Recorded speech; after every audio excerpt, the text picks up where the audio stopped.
আসসালামু আলাইকুম। আমাদের ১৯তম নিবন্ধনের আজকে ৩২তম ক্লাসে আপনাদের সবাইকে স্বাগতম। আজকের ক্লাসে আমরা আলোচনা করব গ্যাসীয় পদার্থ এবং জ্বালানি এই বিষয়গুলো নিয়ে। তো এখান থেকে প্রায় সকল ধরনের পরীক্ষায় প্রশ্ন পাওয়া যায়, সেটা আমরা বিসিএস বলি, নিবন্ধন বলি বা প্রাইমারি যাই বলি না কেন, প্রায় সকল ধরনের পরীক্ষায় এই টপিকটা থেকে প্রশ্ন আসে। তো পড়াশোনার ক্ষেত্রে এখানে যেহেতু অনেকগুলি গ্যাস আমরা আলোচনা করব, আপনাদের প্রতি রিকোয়েস্ট থাকবে খুবই ধীরে সুস্থে পড়বেন এবং ক্লিয়ার করে পড়বেন, যাতে ইনফরমেশনগুলো একটার সাথে আরেকটা কনফ্লিক্টেড না হয়। সবগুলি ইনফরমেশন যাতে আপনি আলাদা আলাদাভাবে বলতে পারেন। তো গ্যাসীয় পদার্থ বলতে গেলে ওই ধরনের পদার্থকে বোঝায় যারা সাধারণ তাপমাত্রায় গ্যাসীয় অবস্থায় থাকে, অর্থাৎ বায়বীয় অবস্থায় থাকে।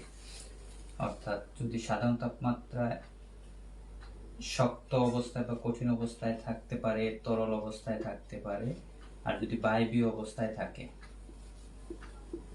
বায়বীয় অবস্থায় থাকে কোনো পদার্থ সাধারণ তাপমাত্রায়, তাকে আমরা গ্যাস বলি, গ্যাস বা গ্যাসীয় পদার্থ বলি। এই ধরনের পদার্থের ক্ষেত্রে সর্বপ্রথম আমরা যেটা নিয়ে আলোচনা করব, সর্বপ্রথম যে গ্যাস নিয়ে আলোচনা করব সেটা হচ্ছে হাইড্রোজেন।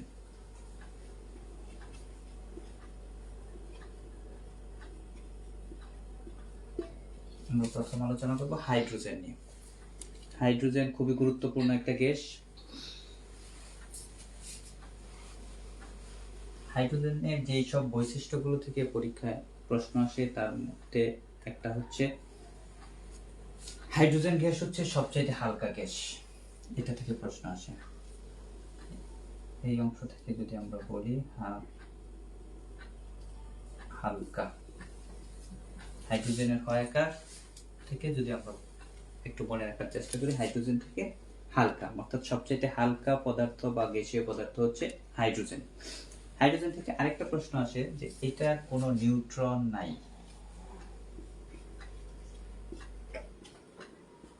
নিউট্রন নেই। যদি পরীক্ষা প্রশ্ন আসে কোন নিচের কোনটিতে নিউট্রন নেই, তখন আমাদের আনসার হবে হাইড্রোজেন।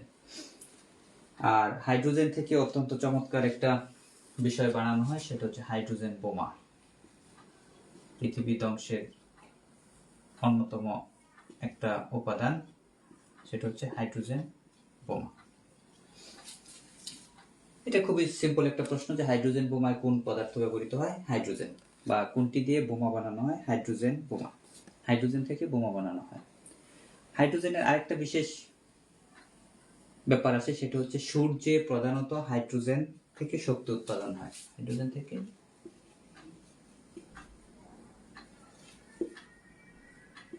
সূর্যের শক্তি উৎপন্ন হয় হাইড্রোজেন থেকে। এটা একটা আমাদের প্রশ্ন। আর হাইড্রোজেন থেকে যে বোমাটা বানানো হয়, এই বোমাটা বানানো হয় ফিউশন পদ্ধতিতে। এটা আমরা গত ক্লাসে আলোচনা করেছিলাম। ফিউশন কি?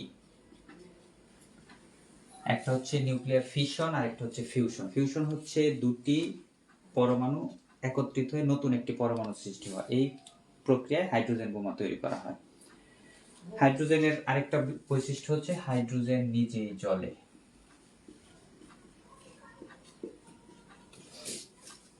এই কয়েকটা বৈশিষ্ট্য থেকে আমাদের প্রশ্ন আসে। বৈশিষ্ট্যগুলো কি কি আমরা আরেকবার একটু দেখি। প্রথম কথা হচ্ছে হাইড্রোজেন হচ্ছে সবচেয়ে হালকা, এটা আমরা জানবো। হাইড্রোজেন থেকে হাইড্রোজেন বোমা তৈরি করা হয় এবং এই বোমাটা ফিউশন পদ্ধতিতে তৈরি হয়। হাইড্রোজেনে কোনো নিউট্রন নেই। আর সূর্যের শক্তি উৎপাদনের ক্ষেত্রে হাইড্রোজেন ব্যবহৃত হয়। আর একটা চমৎকার বৈশিষ্ট্য হচ্ছে হাইড্রোজেন নিজে জ্বলে, বাট অন্যকে জ্বলতে সহায়তা করে না। হাইড্রোজেন থেকে মোটামুটি এই প্রশ্নগুলি আসে, আমরা একেবারে কমপ্লিটলি নোট করতে পারি বা মুখস্থ করে ফেলতে পারি।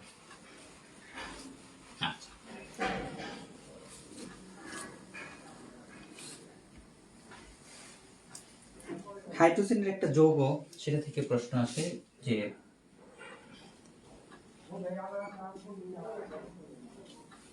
পচা ডিম থেকে একটা প্রশ্ন আসে যে এখান থেকে কোন ধরনের গ্যাস নির্গত হয় বা দুর্গন্ধযুক্ত গ্যাস কোনটা। এটার আনসার হচ্ছে হাইড্রোজেন সালফাইড। হাইড্রোজেনের কাছাকাছি যে হাইড্রোজেন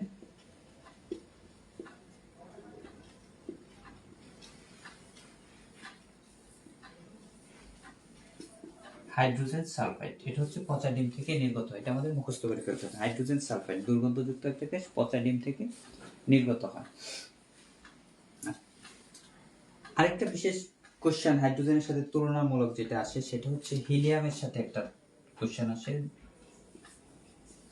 হিলিয়াম আমরা নিষ্ক্রিয় গ্যাসে আলোচনা করব একটু পর, যে হিলিয়াম এবং হাইড্রোজেন থেকে কম্পারেটিভ একটা প্রশ্ন আসে যে হাইড্রোজেন গ্যাসটা সবচেয়ে হালকা, একটু আগে আমরা পড়লাম, বাট বেলুন সহ ইত্যাদি বস্তুতে কেন হাইড্রোজেন ব্যবহার না করে হিলিয়াম ব্যবহার করা হয়, এই একটা প্রশ্ন আসে। এটার কারণ হচ্ছে একটু আগে আমরা যেটা পড়েছি যে হাইড্রোজেন হচ্ছে নিজে জ্বলে, সুতরাং যদি বেশি হাইড্রোজেন কোথাও ব্যবহার করা হয় তাহলে অগ্নিকাণ্ডের একটা সম্ভাবনা সৃষ্টি হয়, কারণ সে নিজে জ্বলে। আর অপরদিকে হিলিয়াম হচ্ছে হাইড্রোজেন থেকে একটু ভারী, বাট এটা নিষ্ক্রিয়। এই নিষ্ক্রিয় হওয়ার কারণে এই হিলিয়ামটা ব্যবহার করা হয় যাতে কখনো অগ্নিকাণ্ড না ঘটে, অর্থাৎ সেফটির জন্য হিলিয়াম ব্যবহার করা হয়। হাইড্রোজেন সংক্রান্ত মোটামুটি আমাদের এই পর্যন্ত জানলে হবে।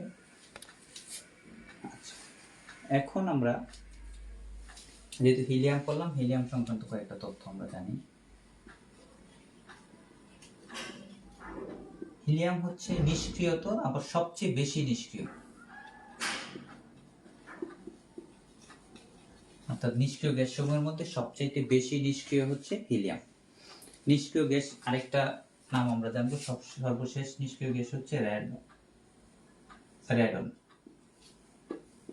এটা সবচেয়ে ভারী, অর্থাৎ হিলিয়াম যেমন একদিকে হালকা, আর এটার সর্বশেষ যেই মৌলটা সেটা হচ্ছে রেডন, এটা হচ্ছে সবচেয়ে ভারী।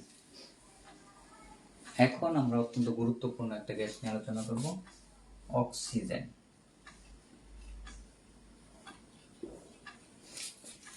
চারটা গ্যাস অলরেডি আমরা আলোচনা করলাম, একটা হচ্ছে হাইড্রোজেন, হিলিয়াম, রেডন, আর একটা হচ্ছে হাইড্রোজেন সালফাইড, ওইটা হাইড্রোজেনের একটা যৌগ। এখন আমরা আসলাম অক্সিজেন। অক্সিজেনের একটা কাজ আমরা জানি, সেটা হচ্ছে আমরা শ্বাস প্রশ্বাসে অক্সিজেন ব্যবহার করি। অক্সিজেন থেকে যে প্রশ্নটা আমাদের আসে যে বায়ুমণ্ডলে অক্সিজেনের হার কত, 20.71। এটা আমাদের মনে রাখতে হবে। 71টা মনে রাখতে পারেন, 71টাকে 71 দিয়ে মনে রাখতে পারেন, যে আমরা যেমন 71টা গুরুত্বপূর্ণ ঠিক এই জন্য অক্সিজেনটা 20.71। অক্সিজেনের আরেকটা বৈশিষ্ট্য যেটা হাইড্রোজেনের সাথে কম্পারেটিভলি বলা, হাইড্রোজেন বলেছিলাম নিজে জ্বলে, আর অক্সিজেন হচ্ছে অন্যকে জ্বালায়, অন্যকে জ্বলতে সহায়তা করে বা জ্বালায়, আপনি যাই বলেন না কেন, জ্বলতে সহায়তা করে। দুইটা বৈশিষ্ট্য, হাইড্রোজেন যেমন নিজে জ্বলে, আর অক্সিজেনটা হচ্ছে অন্যকে সে জ্বালায় কিন্তু নিজে কখনোই জ্বলে না। আর হাইড্রোজেন অন্যকে জ্বলতে সহায়তা করে না। দুইটা বিপরীতধর্মী বৈশিষ্ট্য দুইটা গ্যাসের। এটা থেকে কনফিউজিং প্রশ্ন আসে যে আসলে কোনটা কি। তো একটা হচ্ছে নিজে জ্বলে, আর একটা হচ্ছে অন্যকে জ্বলতে সহায়তা করে। আমরা শ্বাস প্রশ্বাসে যে অক্সিজেনটা গ্রহণ করি সেটা প্রতিটা কোষে যায় এবং কোষের জ্বালানিকে জ্বলতে সহায়তা করে, এই জন্যই অক্সিজেনটা গুরুত্বপূর্ণ। আর যদি নিজে জ্বলতো তো আগুন লেগে যেত। আচ্ছা, অক্সিজেনের পরিমাণটা আমরা জানবো 20.71। আরেকটা বিষয় যেটা জানবো সেটা হচ্ছে অন্যকে জ্বলতে সহায়তা করে, এই জন্য জ্বালানি, দেহের জ্বালানিতে সকল প্রাণীর কোষের জন্য অক্সিজেন গুরুত্বপূর্ণ। এরপর আমরা যে বিষয়টা নিয়ে কথা বলবো সেটা হচ্ছে অক্সিজেনের পরেই আসে যে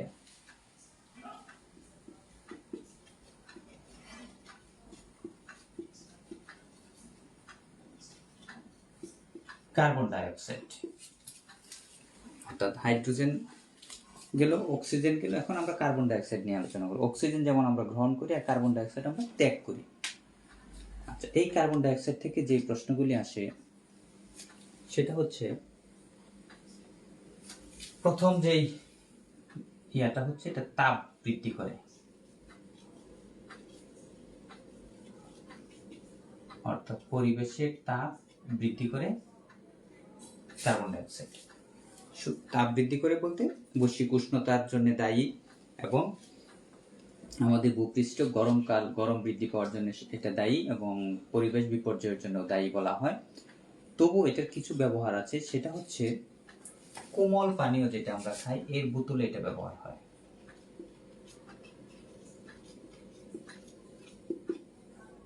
কোমল পানীয়তে কার্বন ডাই অক্সাইড ব্যবহৃত হয়। আরেকটা ব্যাপার হচ্ছে অক্সিজেনের কার্বন ডাই অক্সাইডের একটা চমৎকার বৈশিষ্ট্য হচ্ছে নিজেও জ্বলে না, অন্যকে জ্বলতে সাহায্য করে না। এই জন্যে আগুন নেভানোতে ব্যবহৃত হয়। অর্থাৎ যেহেতু নিজেও জ্বলে না, অন্যকেও জ্বলতে সাহায্য করে না, অগ্নি নির্বাপক যন্ত্রে কার্বন ডাই অক্সাইড ব্যবহৃত হয়। কার্বন ডাই অক্সাইড থেকে আরেকটা চমৎকার প্রশ্ন যেটা আসে সেটা হচ্ছে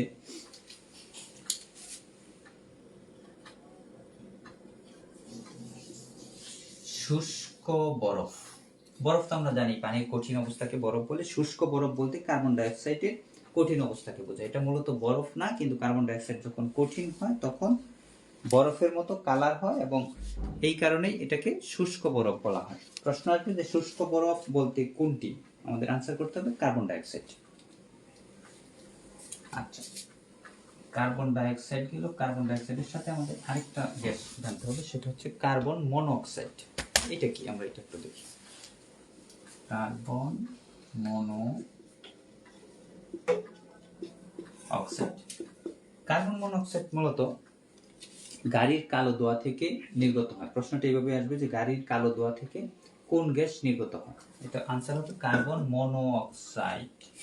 আর এই গ্যাসটা সৃষ্টি হওয়ার একটা বৈশিষ্ট্য আমাদের প্রশ্নে আসে, সেটা হচ্ছে কিভাবে এটা সৃষ্টি হয়। এটা হচ্ছে জ্বালানির অসম্পূর্ণ দহন। অসম্পূর্ণ দহনটা হচ্ছে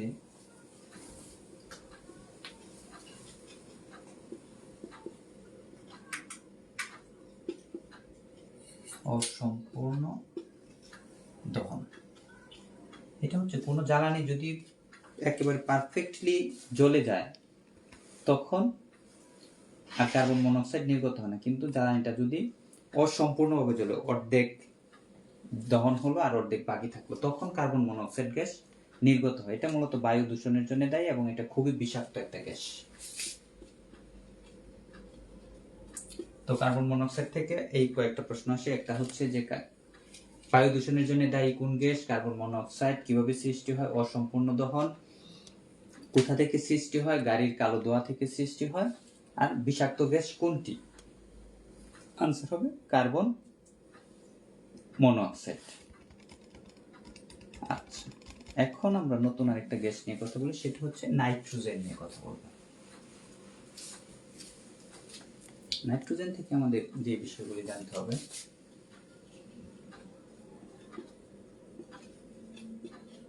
নাইট্রোজেন। নাইট্রোজেন থেকে প্রথম যে বিষয়টা আমরা জানবো সেটা হচ্ছে বায়ুমণ্ডলের সবচেয়ে বেশি থাকে নাইট্রোজেন, 78.02%।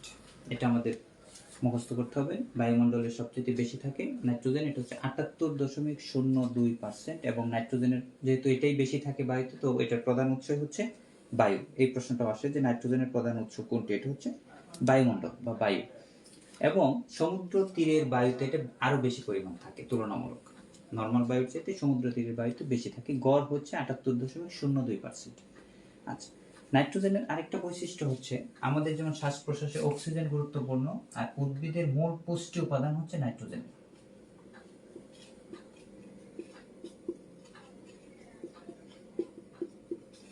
এটা বিশেষভাবে আমাদের জানতে হবে যে উদ্ভিদের মূল পুষ্টি উপাদান কোনটি? আনসার হবে নাইট্রোজেন। আর দুইটা জায়গায় নাইট্রোজেন স্পেশালি ব্যবহার করা হয়, সেটা হচ্ছে ইউরিয়া সারে।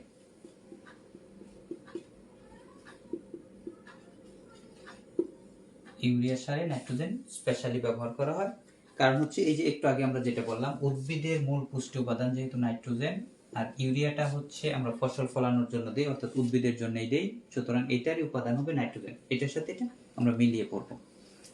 ইউরিয়া সারে কত পার্সেন্ট নাইট্রোজেন থাকে এটাও আমাদের প্রশ্ন আসে। এটা হচ্ছে 46% বা 46%। তো কথা হচ্ছে নাইট্রোজেন হচ্ছে উদ্ভিদের মূল পুষ্টি উপাদান এবং উদ্ভিদের বৃদ্ধির জন্য প্রধান সার যেহেতু ইউরিয়া, তো এটার উপাদান হবে নাইট্রোজেন। আর নাইট্রোজেন থাকে 46%। আর বিদ্যুতিক একটা বিষয়ে নাইট্রোজেন ব্যবহার করা হয়, সেটা হচ্ছে বৈদ্যুতিক বাল্ব। বৈদ্যুতিক বাল্বে নাইট্রোজেন ব্যবহার করা হয়, এটা আমাদের মুখস্থ থাকতে হবে। বৈদ্যুতিক বাল্বে নাইট্রোজেন ব্যবহার করা হয়। আর একটু আগে আমরা যেমন বলছিলাম কার্বন ডাই অক্সাইড কোমল পানীয়তে ব্যবহার করা হয়, ঠিক একই রকম ভাবে নাইট্রোজেনকে ব্যবহার করে চিপসের প্যাকেটে। আমরা যে চিপস খাই সেটাতে নাইট্রোজেন ব্যবহার করা হয়। চিপস দুইটা জিনিস, কোমল পানীয়তে ব্যবহার করা হচ্ছে কার্বন ডাই অক্সাইড, আর চিপসের ক্ষেত্রে ব্যবহার করা হচ্ছে নাইট্রোজেন। এলোমেলো করা যাবে না, মনে রাখতে হবে। তো নাইট্রোজেনের ব্যবহারগুলি আমি আরেকবার বলতেছি। প্রথম যেই প্রশ্নটা আমাদের থাকবে সেটা হচ্ছে নাইট্রোজেনের পার্সেন্টেজ বায়ুমণ্ডল হচ্ছে ৭৮.০২%, এবং এটা বায়ুমণ্ডলের সর্বোচ্চ পরিমাণে থাকা গ্যাস এবং এর প্রধান উৎস বায়ুমণ্ডল। এর আরেকটা বিশেষ বৈশিষ্ট্য হচ্ছে এটা হচ্ছে উদ্ভিদের প্রধান পুষ্টি উপাদান, এবং উদ্ভিদের জন্য যে সার আমরা প্রস্তুত করি ইউরিয়া সার, এটার প্রধান উপাদান হচ্ছে নাইট্রোজেন এবং এর পরিমাণ হচ্ছে 46%। আর এই নাইট্রোজেন গ্যাসটা ব্যবহার করা হয় বৈদ্যুতিক বাল্বে আর চিপসের প্যাকেটে। ওকে, নাইট্রোজেন আমরা শেষ করলাম। এখন আমরা যে গ্যাসটা নিয়ে কথা বলবো সেটা মূলত আমাদের মূল সম্পদ, যেটা প্রাকৃতিক গ্যাস। আমাদের দেশের একমাত্র যেই খনিজ সম্পদটা আমরা পাই সেটা হচ্ছে প্রাকৃতিক গ্যাস। এটা নিয়ে আমরা একটু কথা বলবো। প্রাকৃতিক গ্যাসে মূল উপাদানটা মিথেন।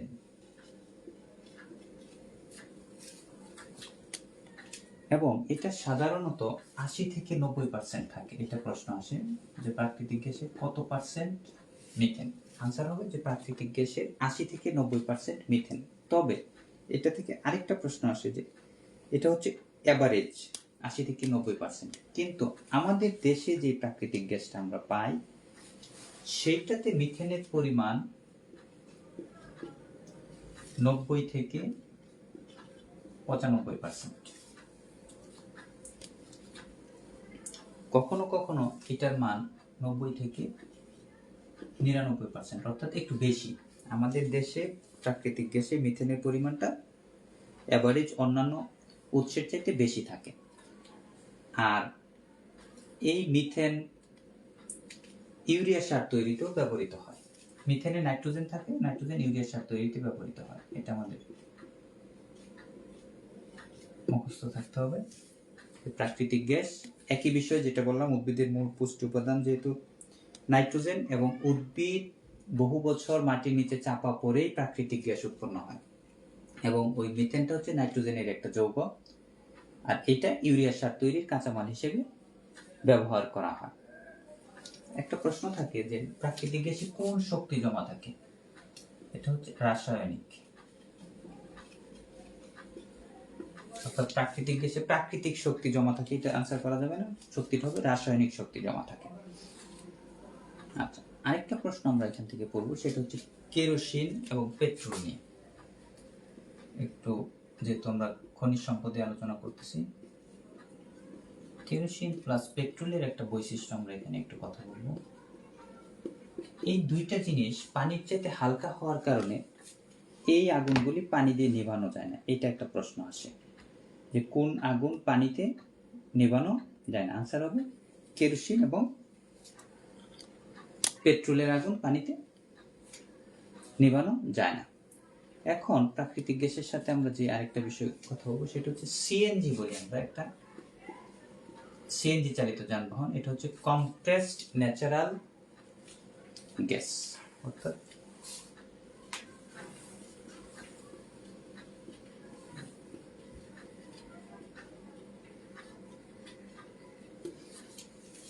যেই প্রাকৃতিক গ্যাসটা অতি উচ্চ চাপে সংরক্ষণ করা হয়েছে সেটাকেই বলা হয় সিএনজি বা কম্প্রেসড ন্যাচারাল গ্যাস। এই গ্যাসটা সাধারণত তরল অবস্থায় সংরক্ষণ করা হয়, কম্প্রেস করে এটাকে অতি উচ্চ চাপে তরলে পরিণত করা হয়। সিএনজির সাথে আরেকটা ব্যাপার হচ্ছে এলএনজি, একটা পদার্থ, এই একটা প্রক্রিয়া, সেটা হচ্ছে সিএনজির মতো, কিন্তু এটা হচ্ছে লিকুইফাইড ন্যাচারাল গ্যাস। এলএনজিটাকে বলে লিকুইফাইড ন্যাচারাল গ্যাস। এই ধরনের গ্যাস আমাদের রান্নার জ্বালানিতে ব্যবহৃত হয়, তখন এটাকে আমরা সিলিন্ডার গ্যাস বলি। সিলিন্ডার গ্যাসের প্রধান উপাদান হচ্ছে, এটা কোশ্চেন আসে, সিলিন্ডার গ্যাসে থাকে মূলত বিউটেন। সিলিন্ডার গ্যাসের প্রধান উপাদান হিসেবে থাকে বিউটেন, যেটা আমরা রান্নায় ব্যবহার করি। আবার অন্যটা প্রশ্ন আসতে পারে যে কি কি থাকে, যদি একক থাকে আমরা বিউটেন দিব, আর যদি দুইটা অপশন থাকে তখন হবে বিউটেন প্লাস প্রোপেন। এটা আমাদের একটু ক্লিয়ারলি থাকতে হবে। যদি একটা অপশন থাকে শুধু বিউটেন, তখন বিউটেন দিব, আর যদি একটার সাথে আরেকটা মিলিয়ে থাকে তখন আমরা দেব বিউটেন প্লাস প্রোপেন, অথবা বিউটেন ও প্রোপেনের মিশ্রণ।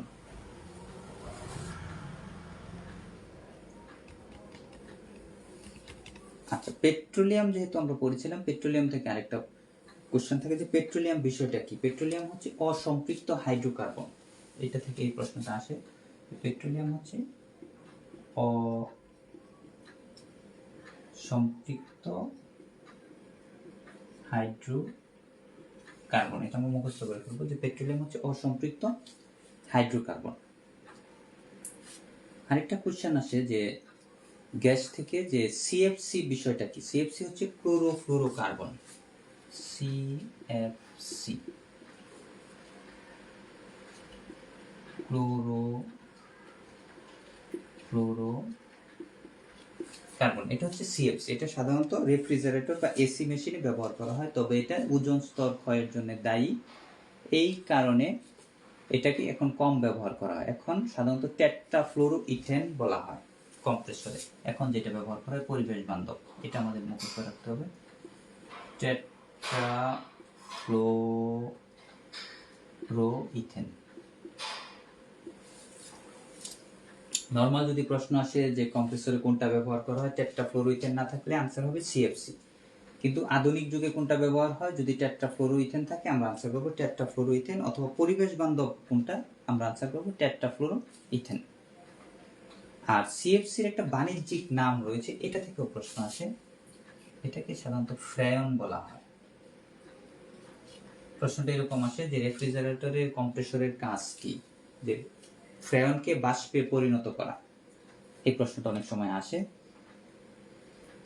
তো আজকে এই পর্যন্তই। আমরা গ্যাসীয় যে পদার্থগুলি পড়লাম, এখান থেকে প্রশ্ন যেগুলি থাকবে মোটামুটি আমরা আলোচনা করে ফেলেছি, বিস্তারিতভাবেই বলা হয়েছে। যেই ইনফরমেশনগুলো আমরা বললাম সাধারণত এগুলি থেকে প্রশ্ন আসবে। আশা করি আমাদের আনসার করতে সহজ হবে, এবং ছোট্ট একটা নোট করে ফেললে সবচাইতে ভালো হয় যে কোনটা কি এবং কোনটার কি ব্যবহার। তো আজকে এই পর্যন্তই, সবাইকে ধন্যবাদ, খুদা হাফেজ।